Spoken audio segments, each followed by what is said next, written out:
बिहार की राजधानी पटना के दिल में एक ऐसी जगह छिपी है जहां समय लगभग थम सा जाता है। कुछ पुरानी किताबें, हाथों से लिखी हुई पांडुलिपियां और कई अन्य अनमोल चीजें भी यहां सुरक्षित हैं, जिन्हें देखकर हर कोई सदियों पहले के राजा महाराजाओं की दुनिया में पहुंच जाता है। क्या आप जानना चाहेंगे कि यह खजाना किस तरह से जमा हुआ है और आज तक भी इस खजाने को आखिर इतना खास क्यों माना जाता है? ये एक ऐसी कहानी है जो आपको हैरान कर देगी। तो चलिए आगे बढ़ते हैं और आपको विस्तार से बताते हैं कि आखिर क्या है ये पूरा मामला। दरअसल पटना के मशहूर खुदा बख्श ओरिएंटल पब्लिक लाइब्रेरी की कहानी की शुरुआत मौलवी मोहम्मद बख्श से होती है।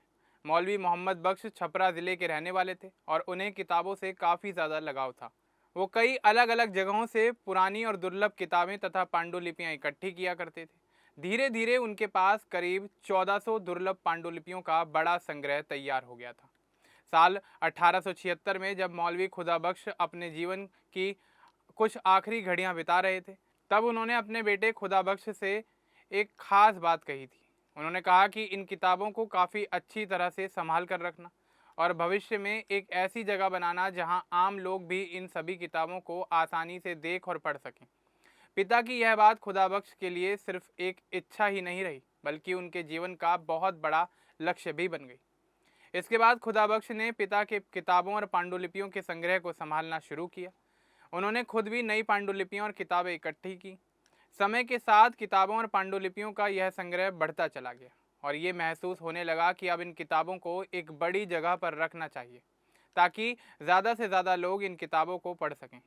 करीब 1888 के आसपास पटना में एक लाइब्रेरी तैयार करवाई गई। इसके कुछ साल बाद 29 अक्टूबर 1891 को इस लाइब्रेरी को आम लोगों के लिए खोल दिया गया। उस समय यहाँ करीब 4000 पांडुलिपियाँ मौजूद थीं। बंगाल के तत्कालीन गवर्नर सर चार्ल्स इलियट ने इस लाइब्रेरी का उद्घाटन किया था। इस तरह एक पिता की इच्छा को उनके बेटे ने सार्वजनिक लाइब्रेरी का रूप दे दिया। यह लाइब्रेरी पटना के अशोक राजपथ पर स्थित है।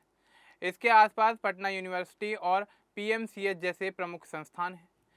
आज यहाँ अलग अलग भाषाओं की करीब 21,000 मूल पांडुलिपियाँ सुरक्षित बताई जाती हैं। इनमें अरबी, फारसी, उर्दू, तुर्की, संस्कृत और हिंदी की पांडुलिपियाँ शामिल हैं। इसके अलावा यहाँ 2.5 लाख से ज़्यादा छपी किताबों का भी बड़ा संग्रह है।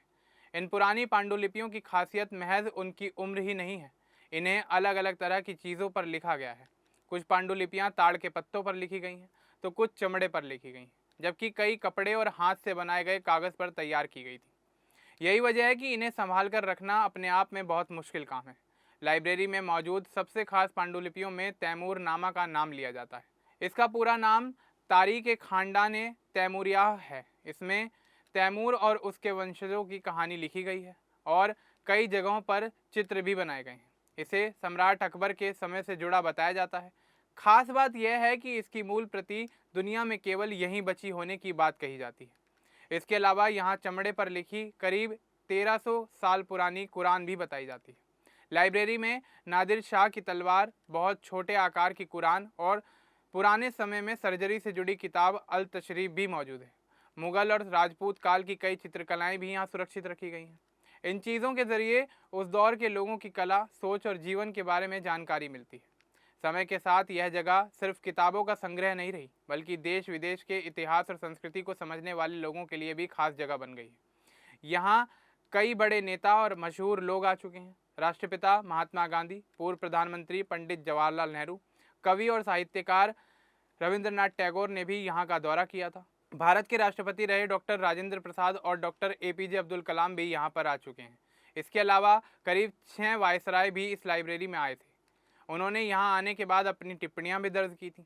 इन पुरानी टिप्पणियों से यह पता चलता है कि उस समय भी इस संग्रह को कितना खास माना जाता था। साल 1947 में भारत की आज़ादी के बाद भी इस बड़े संग्रह को भारत में सुरक्षित रखने में मदद मिली।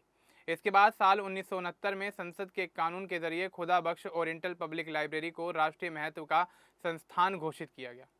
अब यह लाइब्रेरी संस्कृति मंत्रालय के अधीन आती है। बिहार के राज्यपाल इसके बोर्ड के अध्यक्ष होते हैं। आज के समय में इस लाइब्रेरी का काम सिर्फ पुरानी किताबों को सुरक्षित रखना ही नहीं है। यहाँ पुरानी पांडुलिपियों को बचाने के लिए लगातार संरक्षण का काम किया जा रहा है। कई पांडुलिपियों को डिजिटल रूप में भी बदला जा रहा है, ताकि उन्हें ज़्यादा समय तक सुरक्षित रखा जा सके और शोध करने वाले लोगों तक पहुँचाया जा सके। देश के अलग अलग हिस्सों के साथ विदेशों से भी शोधकर्ता यहाँ आते हैं और पुराने दस्तावेजों पर काम करते हैं। साल 2026 में इस लाइब्रेरी को खुले करीब 135 साल होने जा रहे हैं। इतने लंबे समय के बाद भी इस लाइब्रेरी की अहमियत आज तक भी बरकरार है। एक तरफ यहाँ सदियों पुरानी किताबों और पांडुलिपियों को संभाला जा रहा है, तो वहीं दूसरी तरफ नई तकनीक के माध्यम से इस पुराने ज्ञान को ज़्यादा से ज़्यादा लोगों तक पहुँचाने की कोशिश हो रही है। आज पटना आने वाला कोई भी व्यक्ति इस ऐतिहासिक लाइब्रेरी के बारे में जान सकता है और इसकी विरासत को करीब से समझ सकता है। एक पिता की किताबों के प्रति पसंद से शुरू हुई यह कहानी आज हज़ारों पांडुलिपियों और लाखों किताबों के ऐसे संग्रह में बदल चुकी है जो भारत के पुराने इतिहास को अपने अंदर समेटे हुए है। अब पांडुलिपियों और किताबों की इस कहानी को लेकर आपको क्या कुछ कहना है, हमें कमेंट बॉक्स में ज़रूर बताएं। बाकी इस तरह की और अपडेट्स के लिए हमारे चैनल को सब्सक्राइब करना ना भूलें। धन्यवाद।